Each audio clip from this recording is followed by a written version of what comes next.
Oo, tutulungan kitang maunawaan ng mas malinaw, mas detalyado, at mas malalim ang mga katotohanan ito. Gagamitin ko ang simpleng Filipino, may mga halimbawa, Biblia verses mula sa karaniwang salin tulad ng Tagalog Bible, at magkakaugnay na paliwanag. Ito ay hindi basta-bastang aral, kundi mula sa puso ng Biblia. 1. Biyaya ng Diyos, grasya ng Diyos, grace. Biyaya ay ang walang bayad, hindi karapat-dapat na pagpapala, pagpapatawad at lakas na ibinibigay ng Diyos sa tao. Hindi ito nakukuha sa gawa. Hindi mo ito kinikita sa pamamagitan ng pagiging mabuti, pagdalo sa simbahan o pagsunod sa utos. Ito ay libre dahil sa awa lamang ng Diyos. Halimbawa, isipin mo ang isang bilanggo na dapat mamatay dahil sa krimen. Biglang dumating ang hari at sinabi, "Pinatawad na kita at bibigyan pa kita ng bagong buhay at kayamanan." Iyon ang biyaya, hindi dahil mabuti ang bilanggo, kundi dahil mahabagin ang hari. Mga uri ng biyaya: common grace, karaniwang biyaya, ibinibigay sa lahat ng tao, buhay, hangin, pagkain, talento, konsensya, at pagpigil sa kasamaan. Saving grace, biyaya ng kaligtasan, espesyal na biyaya na nagliligtas sa makasalanan. Mahahalagang talata, Efeso 2:8-9, sapagkat sa biyaya kayo ay naligtas sa pamamagitan ng pananampalataya, at ito ay hindi mula sa inyo, kundi kaloob ng Diyos, hindi dahil sa mga gawa, upang walang sinumang magmapuri. Roma 11:6, kung sa biyaya, hindi na ito dahil sa gawa, kung hindi ay hindi na ito biyaya.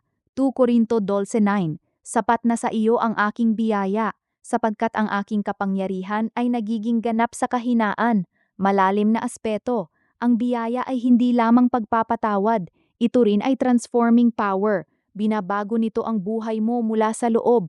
Tito 2:11-12. Hindi ito lisensya para magkasala, kundi lakas para huwag nang magkasala. 2. Kagandahang loob ng Diyos at kabutihan ng Diyos. Kagandahang loob, kindness, loving kindness. Ang mapagparaya, mahabagin at mapagmahal na kilos ng Diyos kahit tayo ay makasalanan. Ito ang nag-uudyok sa Kanya na abutin tayo kahit tayo ay lumalayo.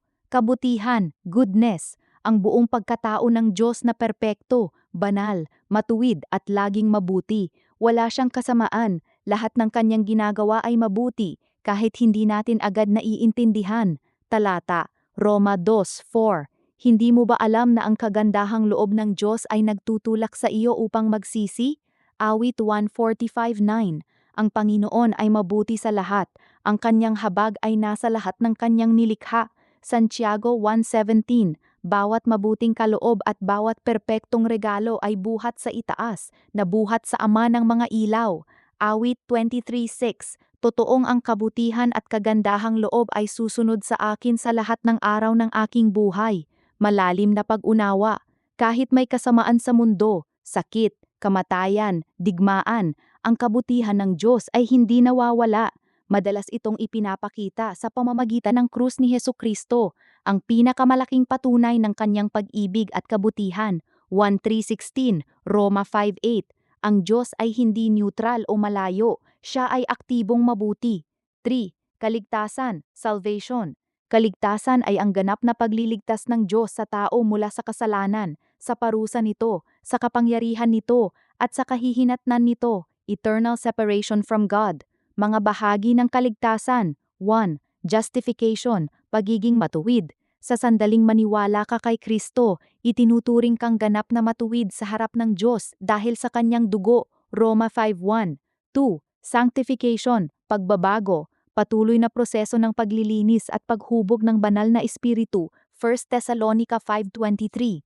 3. Glorification, sa pagbabalik ni Kristo o sa kamatayan, magiging perpekto na ang ating katawan at kaluluwa. Paano nangyayari ang kaligtasan? Sa pamamagitan ng pananampalataya kay Hesukristo lamang. 1:14-6, Gawa 4:12. Hindi sa mabuting gawa, relihiyon o sakripisyo. Efeso 2:5. Si Kristo ang nagbayad ng buong parusa sa krus. Isaias 53, 1 Pedro 2:24. Talata, Roma Simona at 1. Kung ipahayag mo ng malakas na si Jesus ay Panginoon at maniwala ka sa iyong puso na binuhay siya ng Diyos mula sa mga patay, maliligtas ka. 4. Buhay na walang hanggan, eternal life. Hindi lamang walang katapusang buhay pagkatapos mamatay, kundi bagong uri ng buhay na may malalim na ugnayan sa Diyos, simula ngayon pa. Si Jesus mismo ang definisyon nito. Ako ang daan, ang katotohanan at ang buhay. 1:14:6, 1:7:3. At ito ang buhay na walang hanggan, upang makilala ka, ang iisang tunay na Diyos, at si Jesukristong iyong isinugo. 1:5:24. Ang nakikinig sa aking salita at naniniwala sa nagpadala sa akin ay may buhay na walang hanggan, at hindi siya hahatulan, kundi lumipat na siya mula sa kamatayan patungo sa buhay. Mga katangian ng buhay na walang hanggan. Simula ngayon, may kapayapaan, kagalakan, saysay at lakas ng Espiritu Santo. Sa hinaharap, walang sakit, walang luha, walang kamatayan, walang kasalanan. Apokalipsis 21:4. Ito ay relasyon, hindi lang lugar, langit. Buod at koneksyon ng lahat. Ang kabutihan at kagandahang loob ng Diyos ang nag-udyok sa Kanya na ibigay ang Kanyang biyaya.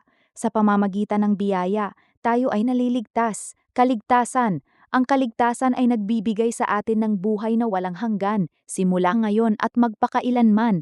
Lahat ito ay dahil sa ginawa ni Hesukristo sa krus at sa Kanyang pagkabuhay na muli. Kung gusto mo pa ng mas malalim, halimbawa ang papel ng pananampalataya, ang Holy Spirit, kung paano magsisimula, o sagot sa mga tanong tulad ng bakit may kasamaan kung mabuti ang Diyos, sabihin mo lang kung alin ang gusto mong pagtuunan. Nanalangin ako na ang banal na espiritu ang siyang magpaliwanag at magbigay ng liwanag sa iyong puso habang binabasa mo ito. Kung may tanong ka, handa akong sagutin. God bless you richly.